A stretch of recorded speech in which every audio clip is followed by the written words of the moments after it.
السلام علیکم ناظرین، میں ہوں آپ کا میزبان مزمل اور آپ دیکھ رہے ہیں نیوز پوائنٹ۔ آج ہمارے ساتھ موجود ہیں کشمیر یوتھ الائنس کے سربراہ ڈاکٹر سید مجاہد گیلانی صاحب۔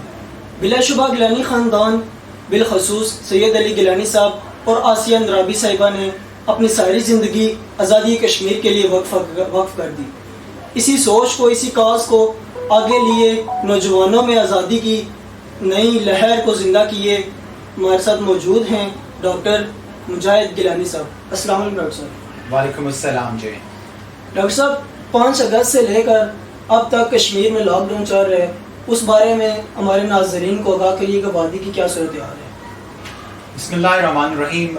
دیکھیے 5 اگست 2019 کو جس طرح سب سے پہلے بھارت نے ایک یونیلیٹرل ایک اقدام اٹھایا اور آرٹیکل 35A اور 370 کو بالکل ختم کر دیا، ایبروگیٹ کر دیا، لیکن اس کے بعد جو وہاں پہ ایک لاک ڈاؤن ہوا ہے، جو وہاں پہ انٹرنیٹ جو ہے اس کا بالکل شٹ ڈاؤن کر دیا گیا، تعلیمی ادارے جو ہیں وہ بالکل بند کر دیے گئے اور باہر کی دنیا کو بالکل ایک آپ یہ سمجھ لیں کہ ایک ایسا پردہ ڈال دیا گیا مقبوضہ جموں و کشمیر کے سامنے کہ اندر جو بھی ہو رہا ہے وہ باہر کی دنیا کو بالکل نظر نہ آئے۔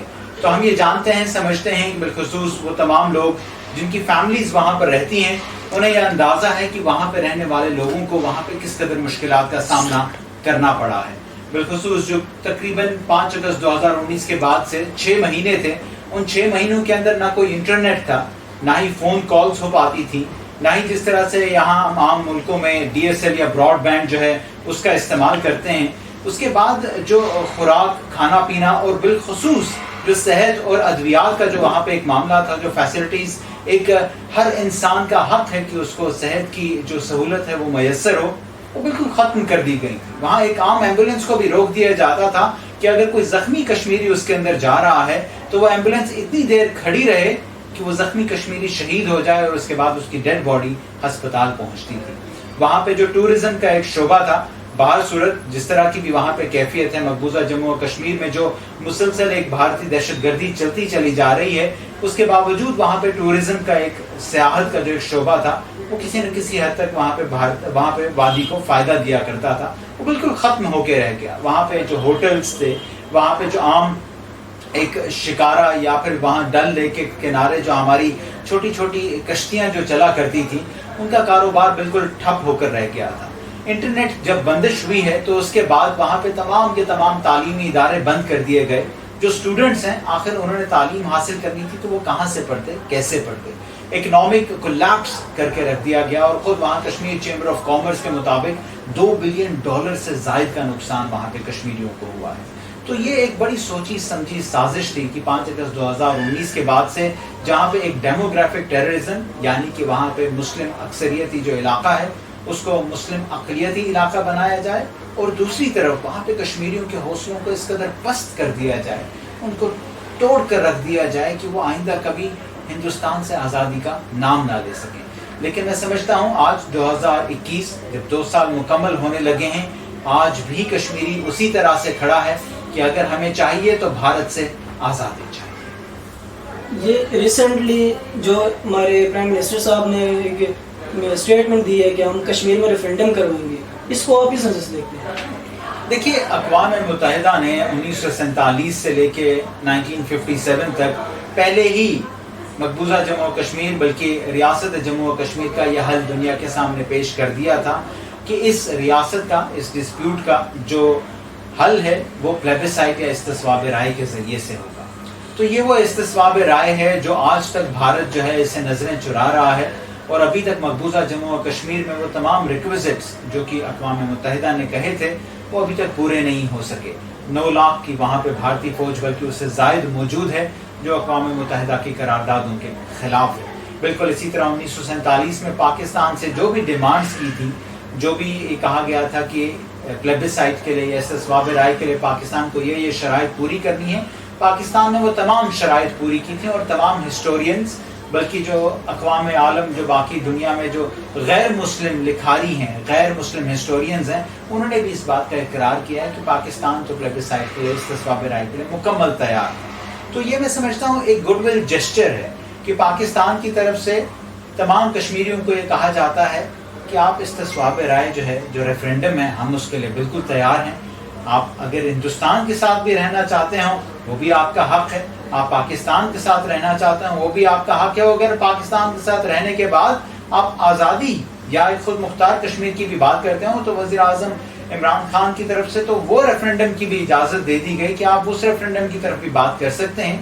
باہر صورت ایک حقیقت جو گراؤنڈ پہ یعنی مقبوضہ جموں و کشمیر کی طرف سے ہے وہ ہم بھی جانتے ہیں کہ وہاں پہ ہر کشمیری جب بھی شہید ہوتا ہے تو پاکستانی پرچم میں دفن ہوتا ہے. ہم یہ بھی جانتے ہیں کہ وہاں 91 سالہ بزرگ آج بھی یہ ہم پاکستانی ہیں، یہ پاکستان ہمارا ہے. یا وہاں پہ سیدہ آسیہ اندرابی جو کہ اس وقت نیو دہلی کی تہاڑ جیل میں ہیں، ان کے اوپر سب سے بڑا الزام ہی یہ لگا ہے کہ وہ آخر مقبوضہ جموں و کشمیر میں پاکستان کا ترانہ کیوں پڑھتی ہیں اور پاکستان کا پرچم کیوں بلند کرتی ہیں. تو یہ حقائق بھی وہاں ہمارے پاس تمام کے تمام پاکستان بلکہ اقوام عالم کے سامنے موجود ہیں کہ کشمیری کیا چاہتے ہیں. ڈاکٹر صاحب آپ کیا سمجھتے ہیں کہ عالمی ادارے اس پر اپنا مثبت کردار ادا کر رہے ہیں؟ دیکھیے جہاں تک عالمی اداروں کی بات ہے تو ایک حقیقت تو سب کو سمجھنے کی ضرورت ہے کہ مائٹ از رائٹ کا جو قانون ہے وہ ہر جگہ پہ اپنا قانون وہ ویسا ہی رہتا ہے. جب تک کہ پاکستان ایک انتہائی اسٹرانگ ملک کے طور پہ سامنے نہیں آ جاتا، جب تک اکانومی جو ہے وہ پاکستان کی ایک لحاظ سے اسٹرانگ نہیں ہو جاتی، جب تک پاکستان آنکھوں میں آنکھیں ڈال کے بات نہیں کر پاتا، تب تک بہت حد تک میں سمجھتا ہوں کہ کشمیر کا جو حل ہے وہ بھی اس طرح سے ممکن نہیں ہوگا. اور یہ میرے الفاظ نہیں ہیں، یہ مقبوضہ جموں و کشمیر میں رہنے والے، مقبوضہ جموں و کشمیر میں لوگوں کی امنگوں اور ان کی خواہشات کی نمائندگی کرنے والے جو ہمارے حریت لیڈران ہیں، یہ ان کی بات ہے. سب سے اہم ترین بات یہ ہے کہ ہم اپنی امید نہ ترک کریں. ہم یہ نہ سوچیں کہ ہم نے اگر کشمیر کے حوالے سے بات کوئی سن نہیں رہا تو ہمیں بات ہی نہیں کرنی چاہیے. ہمیں کشمیر کے حوالے سے بات مسلسل کرنی ہے. ہمیں اقوام عالم، اقوام متحدہ ہر فورم کو کھٹکھٹانا ہے، وہاں پہ یہ بات کرنی ہے کہ ہاں یہ کشمیر کا مسئلہ ہے، یہ ابھی بھی قائم ہے، یہ ابھی بھی موجود ہے اور اس کے حوالے سے ایک حل وہاں کے انسانوں کو چاہیے. مقبوضہ کشمیر میں رہنے والے مسلمانوں کو نہیں چاہیے، وہاں مقبوضہ کشمیر میں رہنے والے ہر انسان کو اس کا حل چاہیے. ریسنٹلی وہاں پر الیکشن بھی ہوئے ہیں، تو آپ ان الیکشنز کو کس نظر سے دیکھتے ہیں؟ دیکھیں مقبوضہ جموں و کشمیر کے الیکشن کوئی نئی بات نہیں ہے. آج سے 70 سال پہلے بھی وہاں پہ الیکشنز ہوئے ہیں اور وہاں پہ مسلسل کوئی نہ کوئی ایک کٹ پتلی حکومت چلتی ہی چلی جا رہی ہے، آتی چلی جاتی ہے. کبھی وہاں پہ وہ گورنر راج لگا دیتے ہیں، کبھی وہاں اپنی مرضی کی کوئی نہ کوئی چیف منسٹر آ جاتی ہے، کبھی وہاں بی جے پی، پی ڈی پی اور اس طرح کی پارٹیوں کا اتحاد ہو جاتا ہے. یہ تمام کے تمام irrelevant ہیں. دیکھیں آپ کی ایک جب ڈیسٹینیشن، آپ کی منزل سامنے آپ کو نظر آتی ہے نا کہ ہمیں ہندوستان سے آزادی چاہیے، تو پھر آپ سائڈ ٹریک نہیں ہوتے کہ نہیں الیکشن کروا لیں جی سڑکیں بن جائیں گی، الیکشن کروا لیں شاید کوئی تعلیمی ادارے کھل جائیں گے، یا پھر بی جے پی کے ساتھ اتحاد کر لیں نوکریاں مل جائیں گی. اگر یہی ہمارا مطمع نظر ہوتا تو آج تک 1 لاکھ کشمیری اپنی جانیں یہ شہادت کا جام کبھی نوش نہ کرتے. آج تک اس طرح سے 22,000 سے زائد خواتین کا ریپ نہ ہوتا.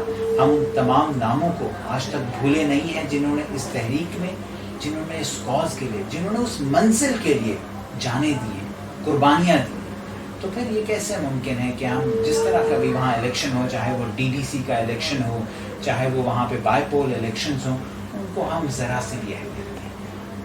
ڈاکٹر صاحب آپ ہمارے دیکھنے والوں کو اس وقت کیا پیغام دیں گے؟